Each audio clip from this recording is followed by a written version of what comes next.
Welcome to the Extra Mile podcast for bar exam takers. There are no traffic jams along the extra mile when you're studying for your bar exam. And now your hosts, Jackson Mummy and Megan Saya from Celebration Bar Review. Yeah, I mean, this is pretty crazy. So, yeah, my background is the Houston skyline with fireworks going off, because what would be more appropriate than talking about the Texas bar exam over the 4th of July weekend? We have some interesting developments in Texas, for sure, this weekend, and you and I wanted to jump on here and just make sure that we were talking about those and updated everybody. If you have questions, go ahead and type them in the chat box. We'll try and pick them up.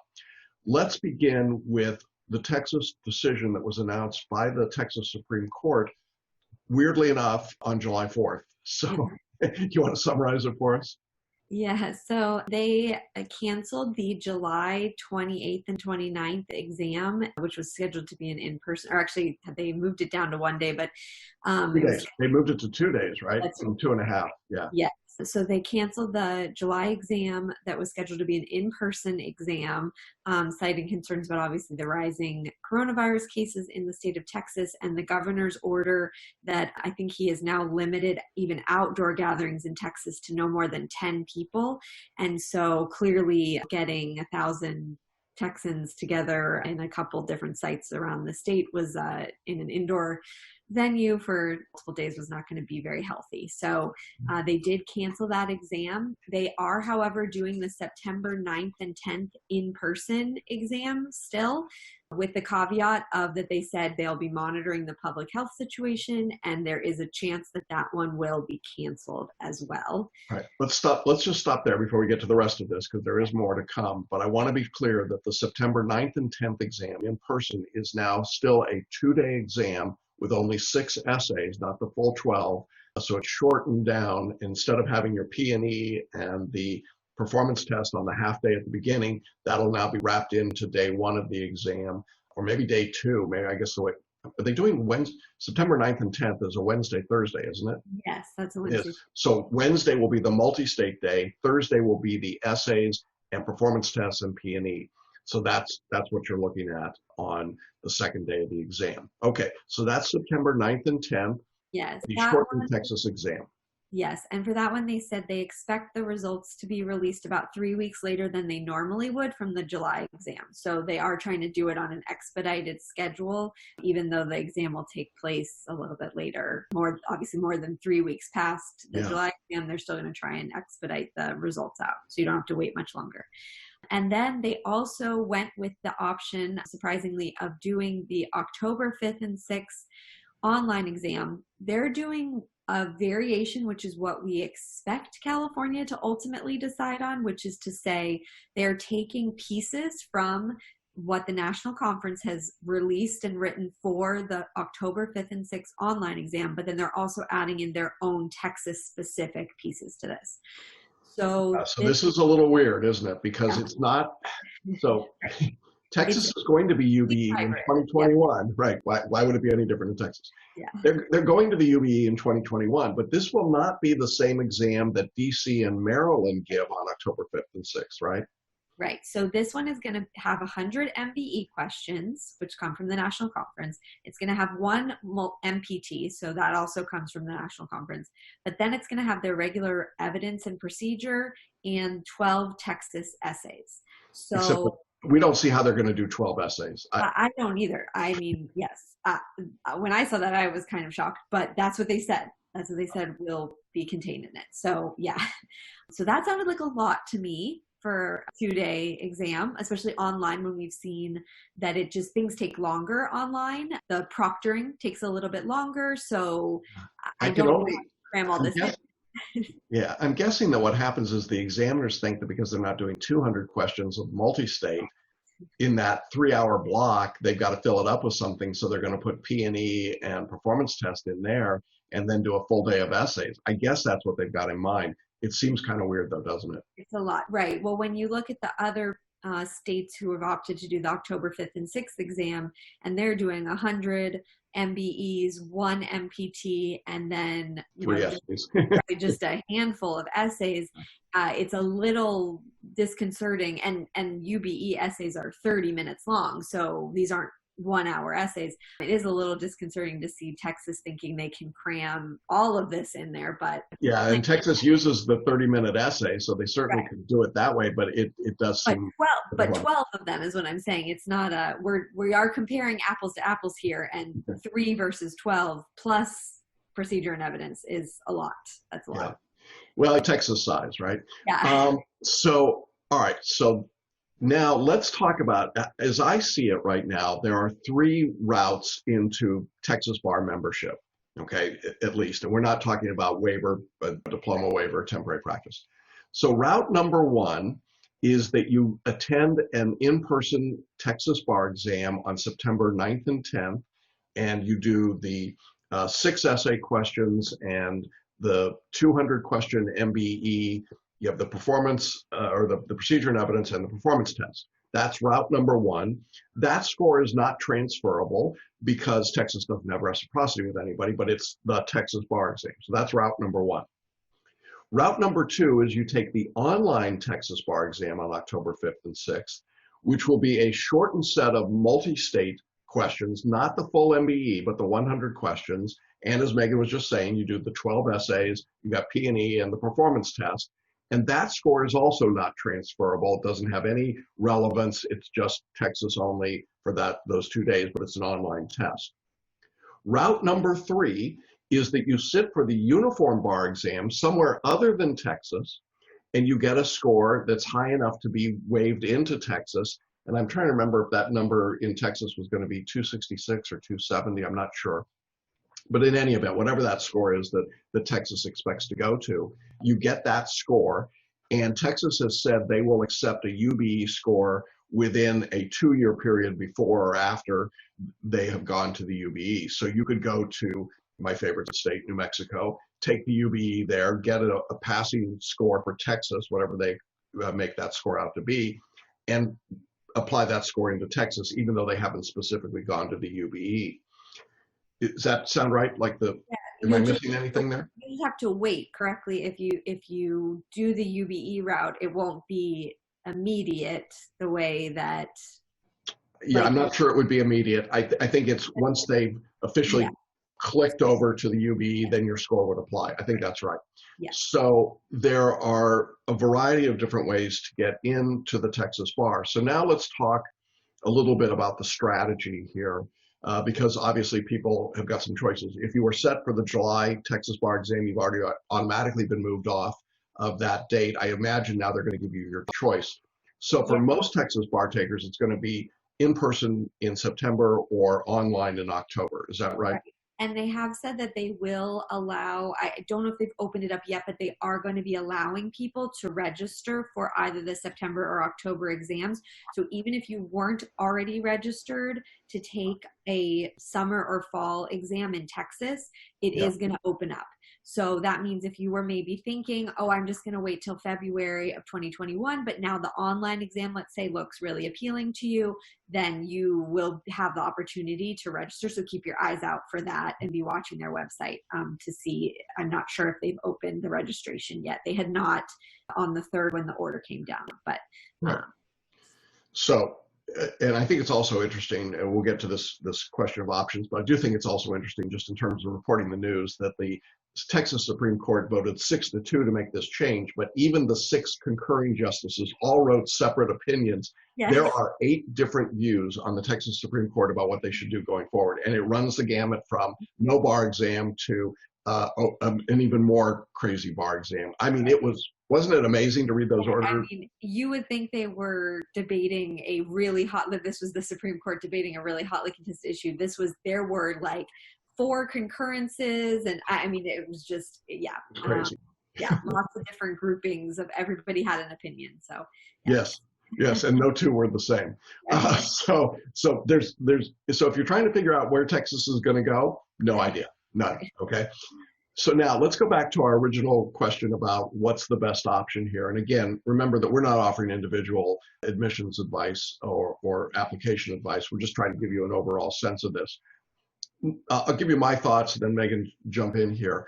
I think that because the exams will be fundamentally the same in terms of subject matter that's covered, it wouldn't matter which exam date you sat for. They're both going to cover Texas oil and gas and procedure and evidence and so on. So there's no advantage in that regard. However, 6 essays versus 12 essays, I think is a big, big deal. And I like the extra 100 multi-state questions because it makes the test more dependable, more reliable. We've talked about this in other places, but the psychometric value of making 200 multiple choice questions versus 100 is significant.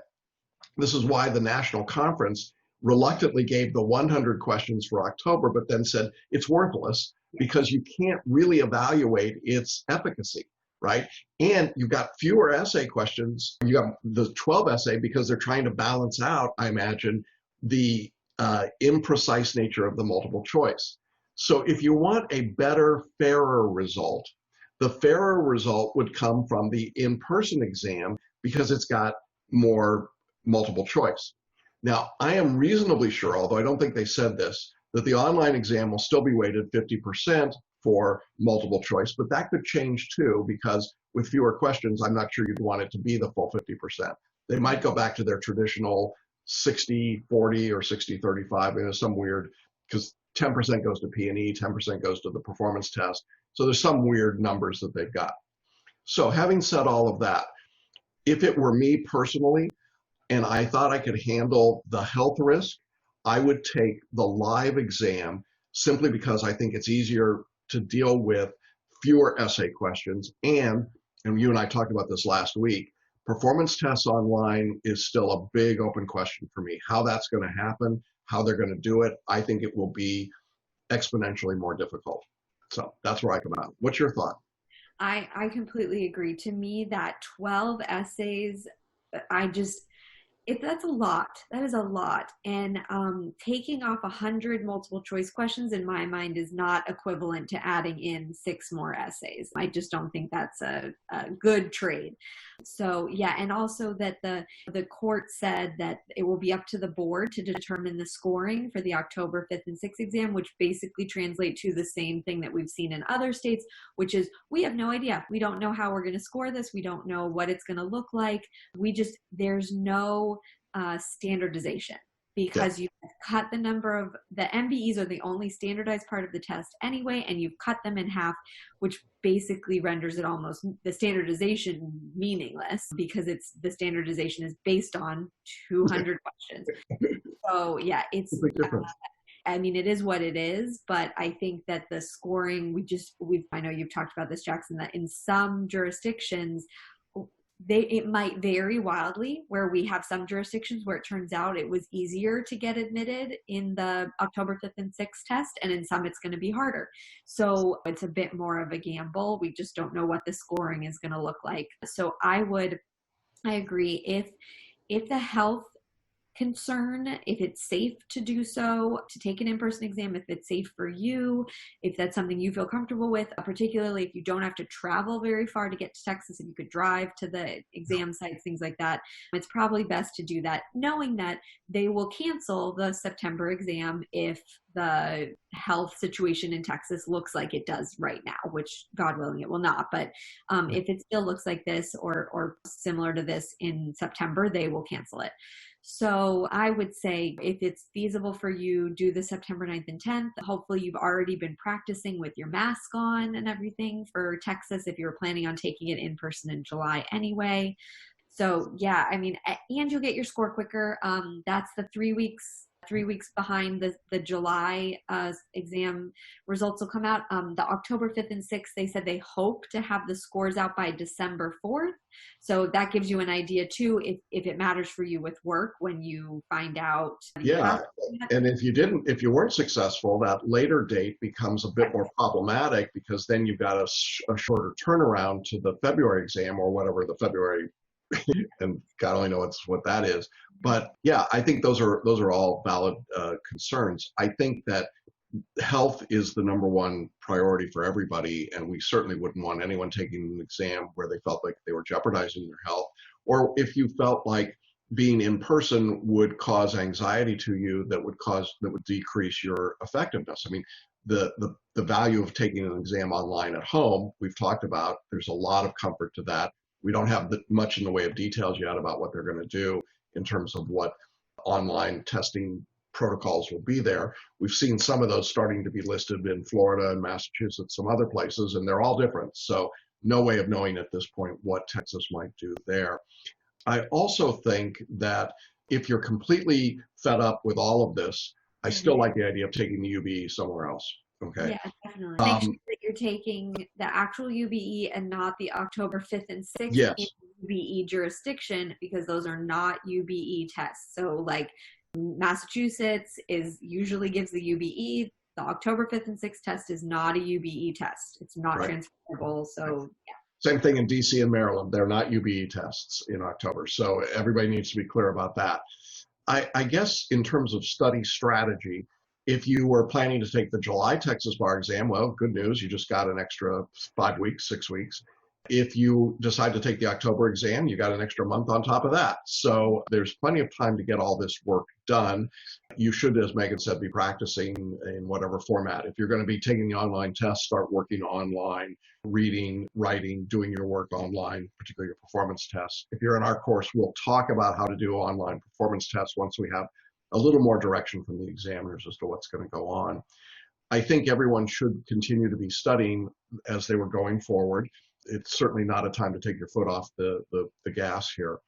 I know that some people will waive out of the entire range of tests and wait for 2021. I want to just caution you again, it's our view here, Megan and I and the rest of our team, we feel like February 2021 is not likely to be significantly different than what we're experiencing right now.